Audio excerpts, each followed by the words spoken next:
안녕하세요. 틈틈이와 알아보는 미국 주식 이야기에 오신 것을 환영합니다. 오늘은 청취자께서 보내주신 자료들을 바탕으로 한번 제대로 파헤쳐볼까 하는데요. 바로 노벨상 수상 기술이죠. 크리스퍼 유전자 편집 분야의 선두주자 인텔리아 테라퓨틱스, 나스닥 티커는 NTLA고요. 네, 안녕하세요. 이 인텔리아라는 기업이 유전 질환을 정말 근본적으로 치료할 수 있다? 이런 잠재력 때문에 기대를 엄청나게 모았던 곳인데요. 그런데 최근 한 달 사이에 주가가 무려 67% 이상 폭락하면서 시장에 정말 큰 충격을 줬습니다. 바로 그 지점입니다. 아니 이렇게 혁신적인 기술을 가진 기업에 도대체 무슨 일이 있었던 걸까요? 오늘 저희가 인텔리아가 어떤 사업을 하는지, 그리고 최근에 어떤 긍정적 또 부정적 이슈들이 있었는지 보내주신 자료들을 통해서 아주 균형 있게 한번 파헤쳐 보겠습니다. 네, 좋습니다. 자, 그럼 먼저 인텔리아가 정확히 어떤 기술을 가진 회사인지부터 짚어보죠. 유전자 편집이라는 말이 사실 조금 어렵게 들릴 수 있거든요. 이걸 아주 쉽게 말하면요. DNA의 특정 부분을 아주 정교하게 잘라내고 수정하는 생물학적 가위 기술이다. 이렇게 생각하시면 편해요. 인텔리아는 바로 이 크리스퍼라는 가위를 활용해서 크게 두 가지 방식으로 신약을 개발하고 있습니다. 아, 두 가지 방식이요? 네, 하나는 체내, 그러니까 인비보 방식인데요. 약물을 직접 몸에 투여해서 우리 몸 안에서 유전자를 편집하는 방식입니다. 지금 가장 주목받는 파이프라인인 넥스지나 롬보지가 바로 여기에 해당하고요. 몸 안에서 직접요? 그렇죠. 그리고 다른 하나는 체외, 엑스비보 방식입니다. 이건 환자의 세포를 일단 몸 밖으로 꺼내요. 그리고 밖에서 유전자를 편집한 뒤에 다시 몸에 넣어주는 거죠. 주로 암이나 자가 면역 질환 치료에 사용됩니다. 그렇군요. 들어보니까 핵심은 역시 그 몸 안에서 직접 편집하는 체내 치료제, 그중에서도 넥스지인 것 같네요. 이 약은 어떤 질병을 목표로 하는 건가요? 트랜스티레틴 아밀로이드증, 줄여서 ATTR이라는 희귀 유전 질환입니다. ATTR이요? 네, 이게 간에서 비정상적인 단백질이 만들어져서 그게 심장이나 신경에 계속 쌓이는 거예요. 그러면서 장기를 손상시키는 아주 치명적인 병이죠. 넥스티는 단 한 번만 투여해서 이 비정상 단백질을 만드는 유전자를 아예 꺼버리는 겁니다. 스위치를 내려버리는 거군요. 맞습니다. 그래서 병의 진행을 멈추거나 심지어 되돌리는 걸 목표로 하고 있어요. 글로벌 제약사 리제네론과 함께 개발 중인 핵심 신약입니다. 알겠습니다. 자, 그럼 인텔리아가 속한 이 세포 및 유전자 치료, CGT, 시장 자체는 굉장히 유망하다고 들었는데요. 2025년 현재 이 시장 분위기는 좀 어떻습니까? 보내주신 2025년 3분기 시장 보고서를 보면요. 정말 한마디로 역설과 기회의 시장입니다. 역설과 기회라? 네, 우선 성장세가 폭발적이에요. 2024년에 약 70억 달러 규모였던 시장이 2033년에는 780억 달러, 그러니까 10배 이상 성장할 것으로 예측돼요. 10배요. 와. 네, 지금 2,500개 이상의 신약 후보 분출이 개발 중일 정도로 정말 뜨거운 시장이죠. 그런데 왜 역설이라는 말이 붙는 거죠? 뭔가 문제가 있다는 뜻이잖아요. 바로 그 엄청난 잠재력의 발목을 잡는 게 있거든요. 바로 생산 문제입니다. 생산이요? 약을 만드는 거요? 네, 살아있는 세포를 다루기 때문에 공정이 극도로 복잡하고 비용이 정말 많이 들어요. 그래서 대량 생산이 너무 어렵습니다. 보고서에서는 이걸 거대한 병목 현상이라고 표현하더라고요. 아, 기술 개발에 성공해도 그걸 싸고 빠르게 대량으로 만들 공장이 없는 거군요. 정확합니다. 게다가 숙련된 과학자나 생산 인력도 턱없이 부족해서 인텔리아 같은 개발사 대부분은 생산을 CDMO, 그러니까 위탁 개발 생산 전문 기업에 맡길 수밖에 없는 구조예요. 결국 어떤 CDMO 파트너를 만나느냐가 회사의 성패를 가릴 수도 있겠네요. 맞습니다. 그 정도로 중요해졌습니다. 폭발적으로 성장하지만 그만큼 어려운 시장이군요.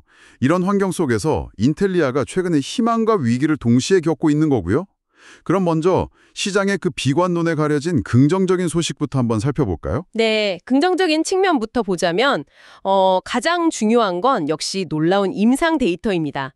최근 11월 10일에 미국 심장학회에서 발표된 넥스지의 임상 일상 장기 추적 결과가 있었는데요. 정말 긍정적이었어요. 결과가 어땠는데요? 단 한 번 투여했는데 최대 3년이 지난 시점까지도 그 문제 단백질 수치가 평균 87%나 감소한 상태로 유지가 됐습니다. 잠깐만요. 한 번 주사 맞고 3년 동안 효과가 이어진다고요? 네. 심지어 일부 환자들은 심장 질환이 안정되거나 개선되는 모습까지 보였어요. 그리고 사망률도 비슷한 환자군에 비해서 현저히 낮았고요. 이 약의 근본적인 잠재력을 확실히 보여준 데이터죠. 이건 정말 대단한데요. 근데 넥스지 말고도 다른 기대주도 있다면서요? 아, 네. 롬보지라고 있습니다.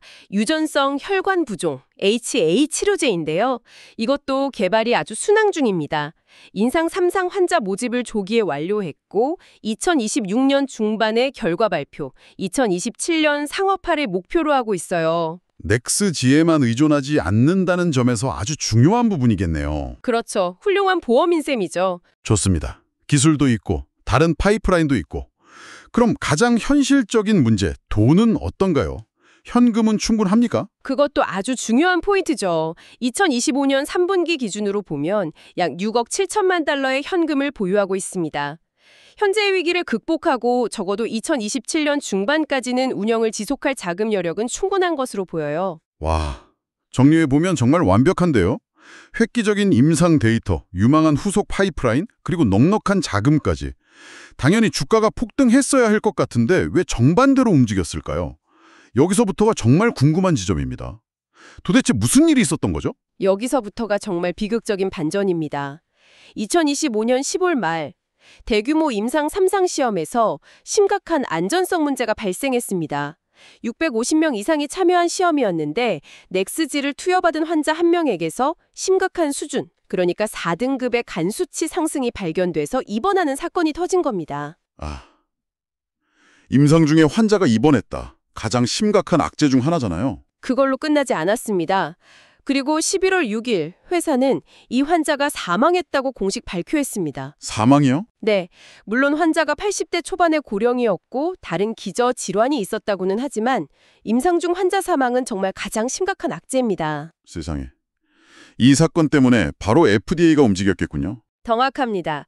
이 사건으로 인해서 10월 29일에 미국 FDA가 넥스지의 임상 3상 시험 2건 모두에 대해서 공식적인 임상 보류, 즉 클리니컬 홀드를 명령했습니다. 클리니컬 홀드? 이건 더 이상 신규 환자를 모집할 수도 없고 약물을 투여할 수도 없다는 의미예요. 임상을 전면 중단시킨 거죠? 와, 그러니까 정리하자면 초기 임상에서는 정말 놀라운 효과를 보였는데 상업화 직전의 가장 중요한 단계에서 치명적인 안전성 문제가 터져버린 상황이군요. 맞습니다. 이제 모든 것은 왜 이런 부작용이 생겼는가 여기에 달려 있어요. 회사는 전체 환자의 1% 미만에서 발생한 드문 사례라고 설명하고 있지만 FDA를 납득시키고 위험 관리 방안을 제시하기 전까지는 넥스지 프로그램의 미래는 완전히 불투명해진 겁니다. 시장은 다루이 불확실성에 반응한 거군요. 그렇습니다. 10월 말부터 11월까지 애널리스트들의 투자 등급 하향과 목표 주가 하향이 그냥 쏟아졌습니다.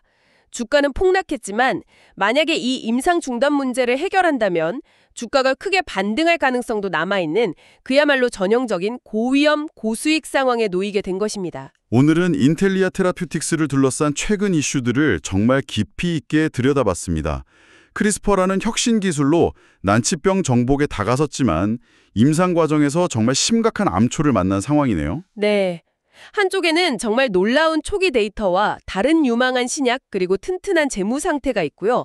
다른 한쪽에는 환자 사망과 FDA의 임상 중단이라는 정말 거대한 장벽이 있습니다.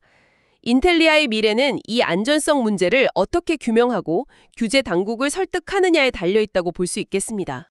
이런 최첨단 과학기술 기업에 투자할 때 이 엄청난 잠재력과 또 치명적이지만 드물게 발생하는 위험 사이에서 과연 어떻게 균형을 잡아야 할까요? 앞으로 인텔리아와 FDA의 공식 발표를 정말 주목해야 합니다. 임상 재개 여부에 대한 소식, 바로 그 소식 하나가 이 기업의 운명을 가를 가장 중요한 변수가 될 겁니다. 오늘 분석이 인텔리아라는 기업을 이해하는 데 도움이 되셨기를 바랍니다. 앞으로 더 알고 싶은 기업이 있다면 댓글로 남겨주세요. 저희가 관련 자료들을 꼼꼼하게 모아서 알기 쉽게 정리해드리겠습니다.